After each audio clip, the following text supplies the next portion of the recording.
Chilli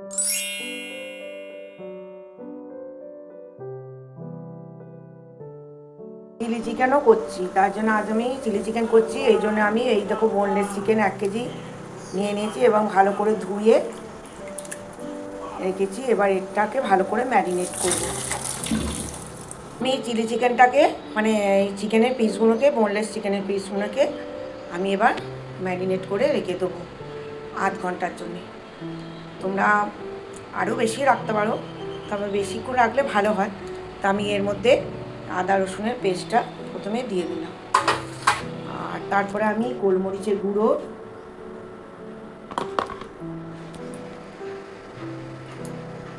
আমি এর মধ্যে গোলমরিচের গুঁড়ো, 1 চামচ কর্নফ্লাওয়ার আর 1 চামচ ময়দা নিয়ে নিয়েছি। এটা আমি মিশিয়ে দেবো, ভালো করে মেখে নেবো। আর একটা ডিম, 2টো ডিম রেখেছি, এই 2টো ডিমকে আমি ফেটিয়ে দিয়ে দেবো। সোয়া সস,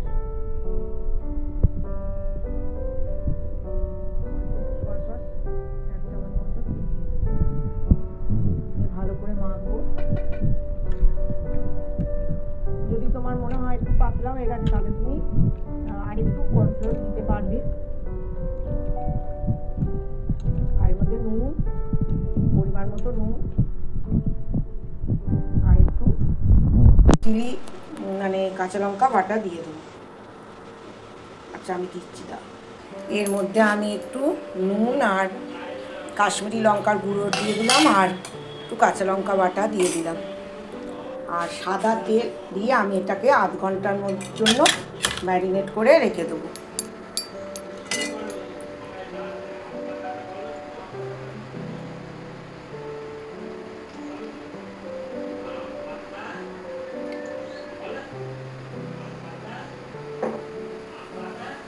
এর মধ্যে আমি একটু লেবু রস বা ভিনিগার, তোমরা যা ইচ্ছা একটু দিয়ে, একটা পাতিলেবুর রস অথবা ভিনিগার দিয়ে এটাকে ভালো করে চাপা দিয়ে রেখে দেবে আধ ঘন্টার জন্যে। সময় কম থাকলে 20-25 মিনিটেও করতে পারো, আর যদি আরও সময় হাতে থাকে তাহলে আরও কিছুক্ষণ তোমরা ম্যারিনেট করে রাখতেই পারো। এটাকে চাপা দিয়ে চিকেনের জন্য আমি এরম দেখো 2টো বড় সাইজের পেঁয়াজ এরমভাবে ছাড়িয়ে ছাড়িয়ে নিয়েছি, কেটে নিয়েছি, ক্যাপসিকাম কেটে নিয়েছি, টমেটো কুচিয়ে নিয়েছি, কাঁচা লঙ্কা কুচিয়ে নিয়েছি, আর একটু রসুন একদম কুচি কুচি করে রেখেছি। আর এখানে আমার 3 রকমের সস নিয়েছি, আমি টমেটো কেচাপ নিয়েছি, রেড চিলি সস আর সোয়া সস নিয়েছি। দেখো আমি একটা ফ্রাইং প্যান চাপিয়ে দিয়েছি, মানে কড়াই ফ্রাই করবো চিলি চিকেনের যে পিসগুলো ম্যারিনেট করা ছিল সেইগুলোকে আমি এবার ফ্রাই করবো, মোটামুটি একটু ফ্রাই করে নেবো। দেখো আমার ম্যারিনেট করা বেশ শেষ হয়ে গেছে, এবার আমি আস্তে আস্তে এগুলোকে দিয়ে দেবো।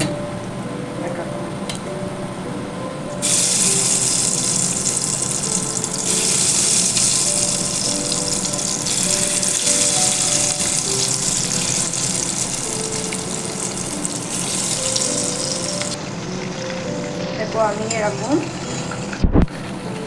লাল লাল করে ভেজে নেব।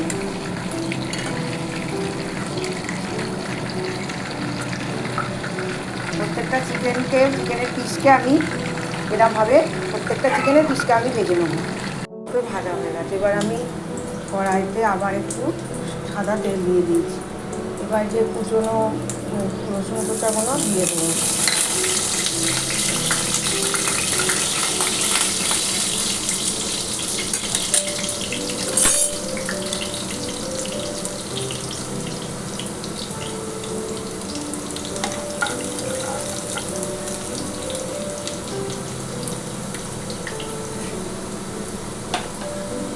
রসুন কোচানোগুলো একটু ওরই মধ্যে অল্প ভাজাভাজি হলে আমি এর মধ্যে এক এক করে পেঁয়াজ, এখানে আমি 2টো করে পেঁয়াজ, ক্যাপসিকাম এগুলো দিয়ে দেবো। দেখো ক্যাপসিকাম, পেঁয়াজ আর টমেটো কুচো করে কাটা ছিল একটু দিয়ে দিলাম। তোমরা যদি আরও কালারিং বেল পেপার যেগুলো পাওয়া যায় ওগুলোও দিতে পারো। তা আমি এই সবুজ ক্যাপসিকামটাই পেয়েছিলাম, দিয়েছি। আর এটা খুব ভাজাভাজি করবো না, মোটামুটি একটু অল্প হালকা ভেজে নিয়ে এর মধ্যে আমি 3 চামচ তোমার টমেটো কেচাপ, 2 চামচ রেসিপি সস আর 1 চামচ তোমার সোয়া সস দিয়ে রেখেছি, একটু মিশিয়ে রেখেছি। এর মধ্যে একটু তোমার কর্নফ্লাওয়ার দিয়ে এটাকে একটা সস বানিয়ে দেবো। এর মধ্যে অল্প একটু নুন দিয়ে দিলাম। আর আমি এর মধ্যে দেখো হালকা ভাজাভাজি করে নিয়েছি।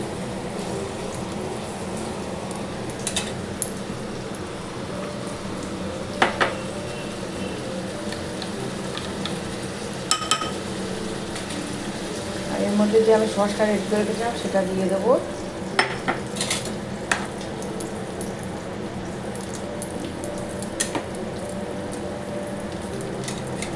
আর একটু কুচিয়ে রাখা কাঁচা লঙ্কা দিয়ে দেবো। দিয়ে আমি এর মধ্যে যে চিকেনগুলোর টুকরোগুলো ভিজে রেখেছিলাম দিয়ে দেবো। আর আমার দরকার পড়লে আরেকটু আমি সস দেবো। এর মধ্যে আমি একটু টমেটো কেচাপ দিয়ে দিলাম। আমার তখন টমেটো কেচাপটা একটু কম হয়েছিল। তো আদা, গ্রেট করা আদা দিয়ে দিলাম। এর মধ্যে আমি একটু চাট মতো চিনি দিয়ে দিলাম। এবার তোমার সস বা চিনি বা নুন এগুলো যেরকম হবে একটু টেস্ট করে দেখে নিয়ে নিজেদের স্বাদ মতো, মানে নিশ্চয়ই টেস্ট করলে একটু বুঝতে পারবে যে কীরকম হলো। আর একটু জল মিশিয়ে দিয়ে এবার আমি একটু ঢাকা দিয়ে দেবো। দেখো আমার চিলি চিকেনটা দেখতে এরকম কি সুন্দর হয়েছে না? যদি আমার রেসিপিটা ভালো লাগে তাহলে বাড়িতে যারা এখনও করোনি তারা করো। আর অনেকেই নিশ্চয়ই চিলি চিকেন খেতে ভালোবাসো। যদি আমার রেসিপিটা ভালো লাগে তাহলে অবশ্যই একটা লাইক কমেন্ট করতে ভুলো না। নতুন বন্ধুরা যারা এখনও আমার চ্যানেলটাকে সাবস্ক্রাইব করোনি তারা প্লিজ আমার চ্যানেলটাকে সাবস্ক্রাইব করো। আর পুরনো বন্ধুরা পাশে থেকো। কারা কারা চিলি চিকেন খেতে ভালোবাসো কমেন্ট করো। আজকের মতো আমার রান্না কমপ্লিট। আবার আসবো আবার অন্য কোনো রেসিপি নিয়ে।